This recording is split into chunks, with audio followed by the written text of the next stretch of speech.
Hi friends, this is from பாலுமித் TNPSC academy. So எல்லாருமே பார்த்தீங்கன்னா இந்திய அரசியலமைப்பு ஃபுல்லாக கம்ப்ளீட்டாக படித்து முடிச்சிருப்பீங்க.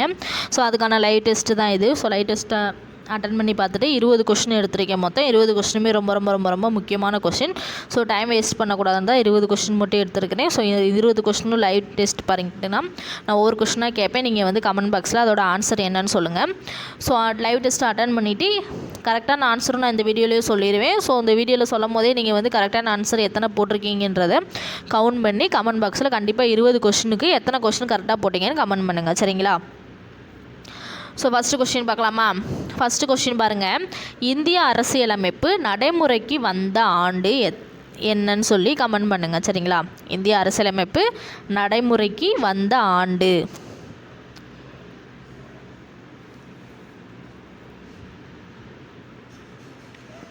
ஸோ ஆன்சர் பார்க்கலாமா? இந்திய அரசியலமைப்பு நடைமுறைக்கு வந்த ஆண்டு எப்போன்னு பார்த்தீங்கன்னா 1950. ஸோ 1950 தான் நடைமுறைக்கு வந்துச்சு. ஸோ 1946 எதுக்கு கொடுத்துருக்கோன்னா, ஸோ 1946 பார்த்தீங்கன்னா அரசியலமைப்பு நிர்ணய சபை வந்து உருவாக்கின ஆண்டு, சரிங்களா? அரசியலமைப்பு நிர்ணய சபை எப்போ உருவாக்கப்பட்டுச்சுன்னா 1946.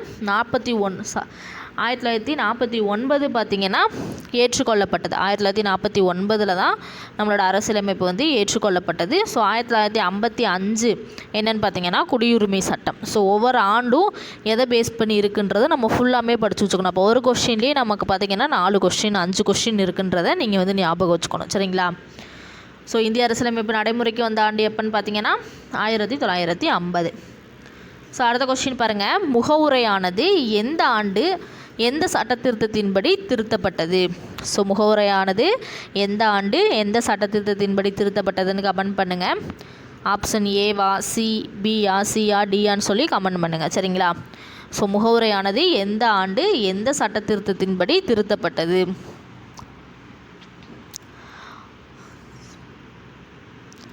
ஆன்சர் பார்க்கலாமா? ஆன்சர் பார்த்தீங்கன்னா ஆப்ஷன் ஏ 1976, சரிங்களா? 1976 42வது சட்டத்திருத்தத்தின்படி திருத்தப்பட்டிருக்கும். ஸோ 1789 என்னன்னு பார்த்தீங்கன்னா பிரெஞ்சு புரட்சி நடந்திருக்கும், சரிங்களா? 1789 பிரெஞ்சு புரட்சி. அந்த 3 முகவுரையிலிருந்து ஒரு 3 சொற்கள் வந்து பார்த்திங்கன்னா முக்கிய முழக்கங்களாக இருக்கும்னு சொல்லுவாங்க. ஸோ அதுக்காண்டி எடுக்கப்பட்டது தான். அதுக்கடுத்து பார்த்திங்கன்னா 1978 என்னன்னு பார்த்தீங்கன்னா சொத்துரிமை நீக்கப்பட்ட ஆண்டு, சரிங்களா? 1978 என்னது? சொத்துரிமை நீக்கப்பட்ட ஆண்டு. ஸோ எத்தனாவதுனா 44வது சட்டத்திட்டத்தின்படி நீக்கியிருப்பாங்க, சரிங்களா? அடுத்த கொஸ்டின் பார்க்கலாமா? அரசியல் நிர்ணய சபை உருவாக்கப்பட்ட ஆண்டு எத்தனைன்னு சொல்லி கேட்டிருக்காங்க, சரிங்களா? அரசியல் நிர்ணய சபை உருவாக்கப்பட்ட ஆண்டு எத்தனைன்னு சொல்லி கமெண்ட் பண்ணுங்கள்.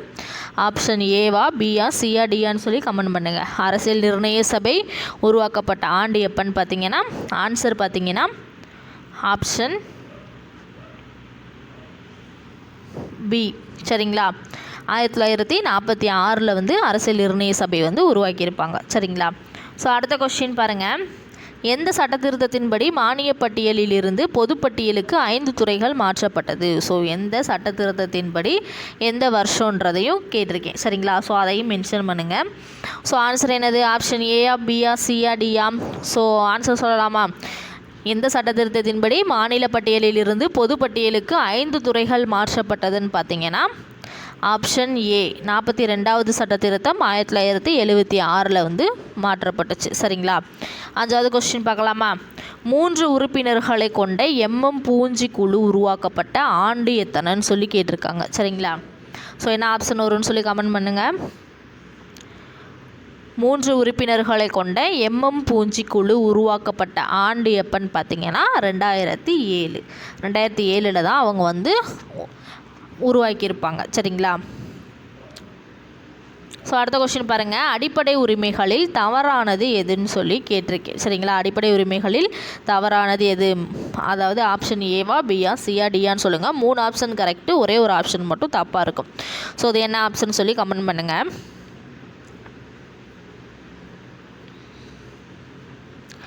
ஸோ ஆன்சர் பார்த்திங்கன்னா சுரண்டலுக்கு எதிரான உரிமை. ஸோ சுரண்டலுக்கு எதிரான உரிமை பார்த்திங்கன்னா 23 to 24 வரும்.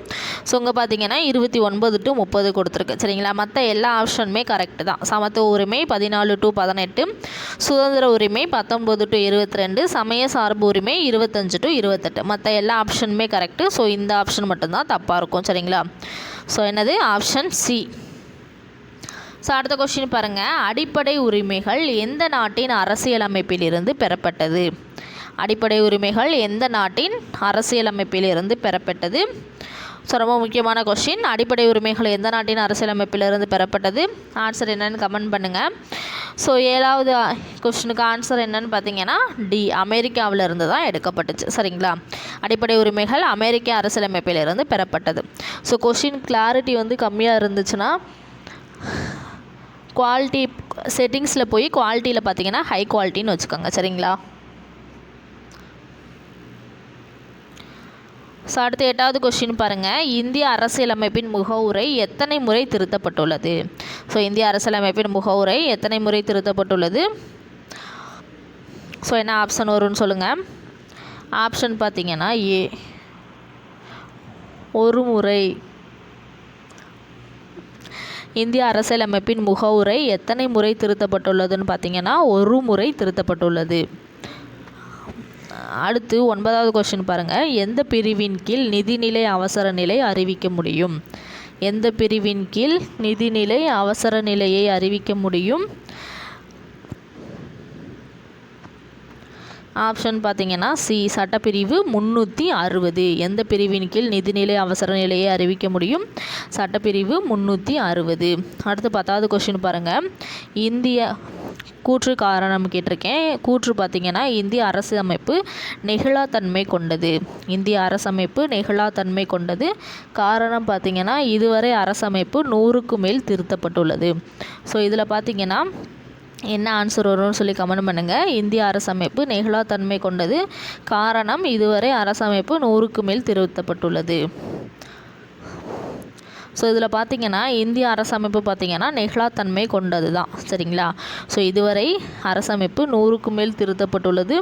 ஸோ இதுவும் பார்த்திங்கன்னா கரெக்டு தான். ஆனால் பார்த்திங்கன்னா கூற்று பார்த்திங்கன்னா காரணத்துக்கான சரியானது கிடையாது. சரிங்களா, கூற்றும் சரிதான், காரணமும் சரிதான். இதில் பார்த்திங்கன்னா காரணம் பார்த்திங்கன்னா கூற்றுக்கானது கிடையாது. நெகிழும் தன்மையாக இருந்தால் தான் அது 100க்கு மேல் திருத்தப்பட்டுள்ளதுன்னு அர்த்தம். சரிங்களா, அப்போ ரெண்டுமே கரெக்டு தான். ஆனால் என்னது காரணம் கூற்றுக்கான சரியான விளக்கம் கிடையாது. சரிங்களா, ஸோ இதில் ஆப்ஷன் இருக்காது. ஸோ தெரிஞ்சுக்கோங்க. சரிங்களா, கூற்று காரணம் ரெண்டுமே சரிதான். காரணம் கூற்றுக்கான சரியான விளக்கம் கிடையாது.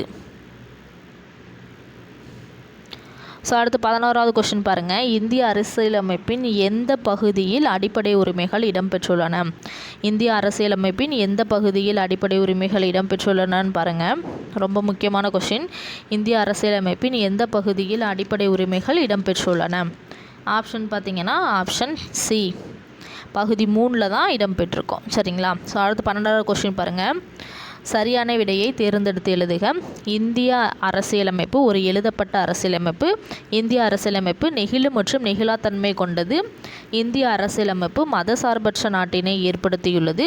இந்திய அரசியலமைப்பு கூட்டாட்சி முறை அரசுக்கு எதிரானது. ஸோ இந்த 4 ஆப்ஷனில் எது வந்து கரெக்டுன்ற மாதிரி கீழே 4 ஆப்ஷன் கொடுத்துருக்கேன். ஸோ இதில் என்ன வரும்னு சொல்லுங்கள். இந்திய அரசியலமைப்பு ஒரு எழுதப்பட்ட அரசியலமைப்பு. இந்திய அரசியலமைப்பு நெகிழ் மற்றும் நெகிழாத்தன்மை கொண்டது. இந்திய அரசியலமைப்பு மதச்சார்பற்ற நாட்டினை ஏற்படுத்தியுள்ளது. இந்திய அரசியலமைப்பு கூட்டாட்சி முறை அரசுக்கு எதிரானது. ஸோ இதில் பார்த்தீங்கன்னா ஃபர்ஸ்ட் ஆப்ஷன் கரெக்டு தான். இந்திய அரசியலமைப்பு ஒரு எழுதப்பட்ட அரசியலமைப்பு. அடுத்து செகண்ட் ஆப்ஷன் பாருங்கள், இந்திய அரசியலமைப்பு நெகிழ் மற்றும் நெகிழாத்தன்மை கொண்டது. ஸோ இதுவும் கரெக்டு தான். இந்திய அரசியலமைப்பு மதச்சார்பற்ற நாட்டினை ஏற்படுத்தியுள்ளது. ஸோ இதுவும் கரெக்டு தான். இந்திய அரசியலமைப்பு கூட்டாட்சி முறை அரசுக்கு எதிரானதுன்னு கொடுத்துருக்காங்க. ஸோ தப்பு. இந்தியா ஒரு கூட்டாட்சி முறை அரசாங்கத்தை தான் ஏற்படுத்துது. அப்போ ஆன்சர் என்னதுன்னு பார்த்தீங்கன்னா சி, 1 2 3 மட்டும்தான் சரி. சரிங்களா, ஆப்ஷன் டி தான் ஆன்சர். ஸோ 4வது வந்து தப்பு. ஸோ அடுத்து 13வது கொஸ்டின் பாருங்கள், இந்திய அரசியலமைப்பின் இருதயமும் உயிருமாக கருதப்படும் விதி எதுன்னு சொல்லி கேட்டிருக்காங்க. சரிங்களா, ஸோ என்ன வரும்னு கமெண்ட் பண்ணுங்கள்.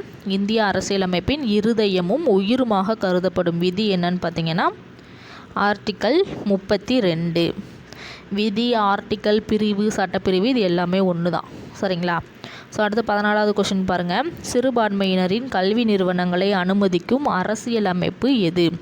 சிறுபான்மையினரின் கல்வி நிறுவனங்களை அனுமதிக்கும் அரசியல் அமைப்பு விதி எது? ஸோ இதுவும் பார்த்திங்கன்னா ரொம்ப முக்கியமான கொஷின். சரிங்களா? சிறுபான்மையினரின் கல்வி நிறுவனங்களை அனுமதிக்கும் அரசியலமைப்பு விதி என்னதுன்னு பார்த்தீங்கன்னா ஆன்சர் பார்த்தீங்கன்னா பி 30. சரிங்களா? ஆர்டிக்கல் 30. ஸோ அடுத்து 15வது கொஸ்டின் பாருங்கள். இந்திய அரசியலமைப்பு இயற்றப்படுவதற்கு எத்தனை ஆண்டுகள் எடுத்துக்கொள்ளப்பட்டன? இந்திய அரசியலமைப்பு இயற்றப்படுவதற்கு எத்தனை ஆண்டுகள் எடுத்துக்கொள்ளப்பட்டன? ஆன்சர் என்னென்னு கமெண்ட் பண்ணுங்கள். இந்திய அரசியலமைப்பு இயற்றப்படுவதற்கு எத்தனை ஆண்டுகள் எடுத்துக்கொள்ளப்பட்டன? ஆன்சர் பார்த்தீங்கன்னா ஆப்ஷன் ஏ 2 ஆண்டுகள் 11 மாதங்கள் 17 நாட்கள். புக்கில் பார்த்தீங்கன்னா 18 நாட்கள் கொடுத்துருக்கோம். ஸோ இதில் வந்து ஆப்ஷன் கிடையாது. ஸோ அதுக்கு நியர்பை 17 நாட்கள் நம்ம எடுத்திருக்கோம். சரிங்களா? ஸோ இதையும் பார்த்து வச்சுக்கோங்க. இது ப்ரீவியஸ் இயர் கொஸ்டினில் கேட்டது. ஸோ அதனால தான் அந்த கொஸ்டின் எடுத்திருக்கேன். ஸோ 17 நாட்கள்னு கொடுத்தா கன்ஃபியூஸ் ஆகிடக்கூடாது. ஸோ நம்ம இதை தான் போடணும். சரிங்களா? ஸோ அடுத்து 16வது கொஸ்டின் பாருங்கள். மாநிலங்களவை உறுப்பினர்களின் எண்ணிக்கை எத்தனை? மாநிலங்களவை உறுப்பினர்களின் எண்ணிக்கை எத்தனை? ஆப்ஷன் என்னன்னு கமெண்ட் பண்ணுங்கள். மாநிலங்களவை உறுப்பினர்களின் எண்ணிக்கை பார்த்திங்கன்னா 250. ஸோ அடுத்து பாருங்கள். அரசமைப்பில் தரப்படாத நிறுவனம் எது? அரசமைப்பில் தரப்படாத நிறுவனம் எது? ஸோ இதுக்கு என்ன வரும்னு கமெண்ட் பண்ணுங்கள். அரசமைப்பில் தரப்படாத நிறுவனம் எதுன்னு பார்த்தீங்கன்னா ஆப்ஷன் பி நிதி ஆயோக். இதை திட்ட ஆணையம்னு சொல்லுவோம். சரிங்களா? ஸோ அடுத்த கொஸ்டின் பாருங்கள். மேலவை எவ்வாறு அழைக்கப்படுகிறது? மேலவை எவ்வாறு அழைக்கப்படுகிறது? என்ன ஆன்சர் வரும்னு கமெண்ட் பண்ணுங்கள்.